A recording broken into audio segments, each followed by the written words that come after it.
you guys mind if I don't use the microphone? Totally cool, man.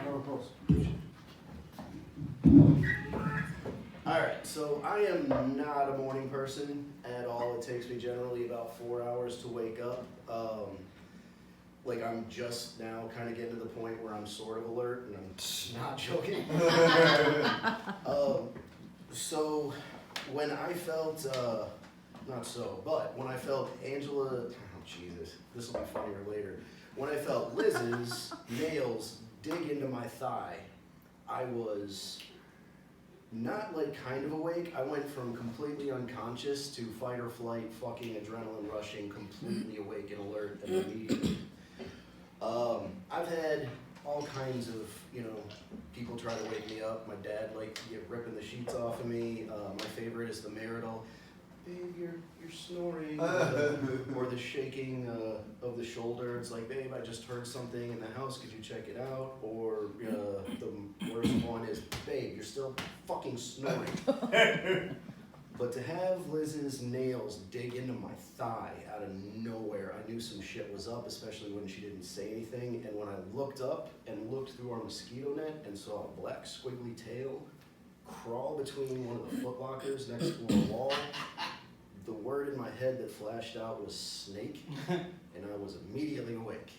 Because Liz and I were in our 7th month of our Peace Corps experience in Senegal, West Africa, and most of the country, flora fauna wise, is trying to fuck you up somehow. There's literally beetles about this big that spit shit out of their ass, and it gives you burns that look like you took fryer grease and just threw it at somebody. It's horrible. Every single snake except for 2 will kill you immediately or within hours. The only 2 that won't are the boa constrictor and the python. Jesus! Snakes are no joke. We were in Kadagu, which is as far from the capital almost as you can possibly get. It's right by the border to Mali. It's so close to Guinea, you're almost in Guinea. It's tropical rainforest. Like, if you get bit by a snake, you have to hope that you can get word all the way to the car so you can get airlifted from where you are to a hospital that can actually have the antivenom for one of the 18 fucking snakes that could kill you. Anyways, so I see the snake, and I creep out of my mosquito net. Sidebar, mosquito nets are very important. Not just for mosquito nets. Yes, malaria sucks. Blister beetles are rough too. Snakes suck. There's tarantulas, spiders. Anyways, your mosquito net turns into your force field. So it was just kind of like, I crept out wearing nothing but a pair of burgundy boxer briefs. And I grabbed what was sitting next to the bed, which is of course a machete and a stout wooden cane. If you're wondering why I had those next to the bed, just think about everything else I just said before this.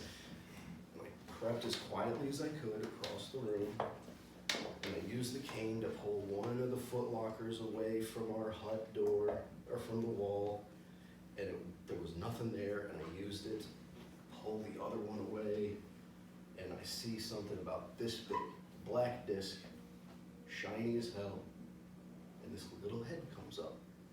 Nice, tan, kind of cream colored on the bottom. I'm looking at it, and it's adorable. It's like, looking at me, it's like, just like spitting its tongue out at me. And I'm like, and I think about it, and I'm like, oh, it's kind of like the garter snakes back in Illinois I used to play with, it's just no stripes on its back. But then I think, and like, Liz is here. It's a mud hut with the thatch roof. The only door is right there. This thing is between Liz and the door. It's gotta go. It's gotta die. I mean, that's the problem. We can't just sit there and wait for it, and there's no one really I can call for help. Not that I would've. But, so I'm like, all right, I'm sorry, little guy. Take the machete, and like a fucking man, swing, and fucking miss. Oh, jeez. And when the machete hit the floor with a tank, the head came up further, and hood came out. Oh. Staring at a fucking cobra, which looked super cute a minute ago, and now it looks like fucking Jafar just turned into a cobra that's about to. And this is when, like a man, I just let out a bellow that was probably like, ah! And I swing with the cane and I tag it in the side and kind of screwed it up a little bit, but now it's starting to go. and spit poison everywhere, and I just started flailing. Just to the point where Angela, my current wife is Angela. Liz's voice comes from the bed. It's like, yeah, babe, I think it's dead. She was so aroused, I'm sure. No, she was like, babe, yeah, I think it's dead. You ever hit a fucking bee on the highway? That's what this thing looked like, just splattered out everywhere. One of our host brothers came to like see what the hell was going on, looked in the door. This is a guy who lives like there, and he did this. Oh! And came back with a bamboo pole about 12 feet long and gingerly picked it up and yada yada. I could have very easily died. My hand was about 1.5 feet away from this thing.